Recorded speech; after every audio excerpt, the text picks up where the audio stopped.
नीरज जैन ने लिखा है, प्रणाम अनंत श्री।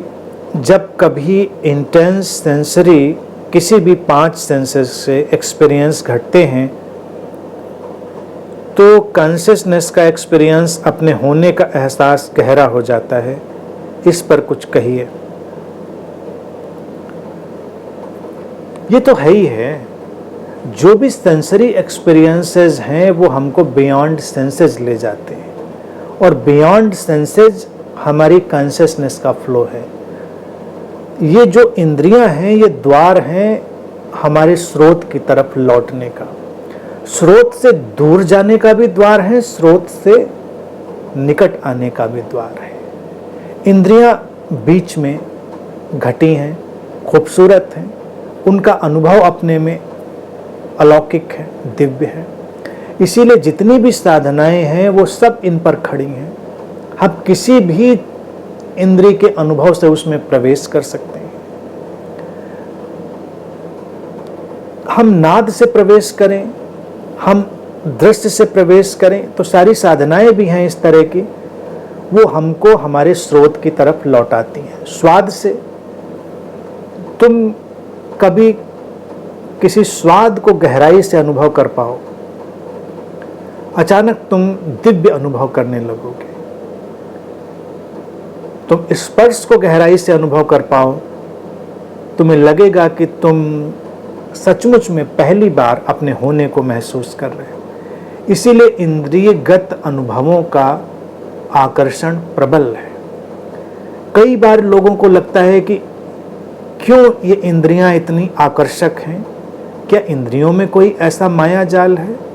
इसीलिए देखिए, जब मैजिक होता है तो उसको इंद्रजाल, इंद्रियों से बुना हुआ एक जाल कहते हैं।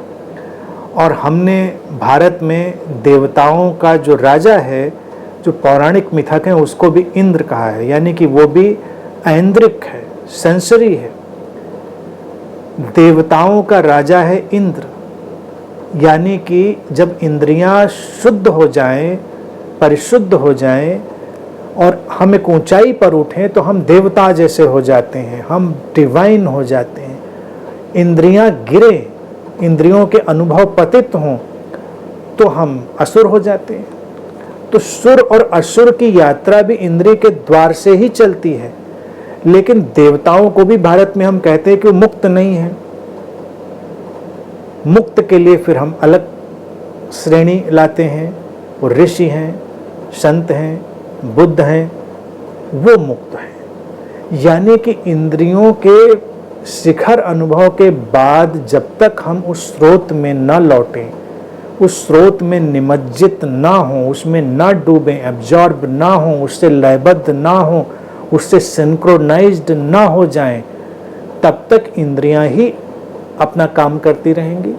हम हो सकता है बिल्कुल देवता जैसे हो जाएं, क्योंकि दैवी अनुभव भी अपने में बहुत ही प्रगाढ़ अनुभव है, लेकिन वो सारा का सारा हमारा होना नहीं है। हमारा होना है लौकिक और अलौकिक से परे चले जाना, असुर और सुर दोनों से परे चले जाना, अद्वैत में फिर से लौटना। वो स्रोत है अद्वैत की अवस्था। वो कोई भी अनुभव, भारत में हमने काम वासना को भी ले लिया, उसका गहरा अनुभव मुक्त करने वाला बन जाता है। तमाम तांत्रिक विधियों में उसका उपयोग हुआ, स्वाद का उपयोग हुआ, स्पर्श का, गंध का, हर चीज का उपयोग हुआ। लेकिन यही इंद्रियां अगर अपने साथ संवेदनशीलता को, जागरूकता को नहीं जोड़ती हैं तो भटकाने वाली हो जाती है। यानी कि जब भोजन, माने कि स्वाद का ही उदाहरण के तौर से बात करें तो स्वाद में सबसे आवश्यक चीज क्या है? अतिशय संवेदनशीलता और अतिशय सजगता। स्वाद कई गुना बढ़ जाता है और फिर वही स्वाद हमको स्रोत की तरफ लौटाने वाला बन जाता है। लेकिन अगर स्वाद से संवेदनशीलता को हटा लें, सजगता को हटा लें, तो स्वाद आक्रामक हो जाता है। इसीलिए जिन लोगों ने उससे संवेदनशीलता और सजगता को हटाया, वो उनका भोजन भी आक्रामक हो गया। भोजन में हिंसा आ गई। वो हिंसा इसलिए आ जाएगी क्योंकि हमने उस द्वार का दूसरा उपयोग कर लिया। इसी तरह से वाणी है, सब चीज़ें हैं, कोई भी चीज़ ले लें, तो ये तो बिल्कुल स्वाभाविक है।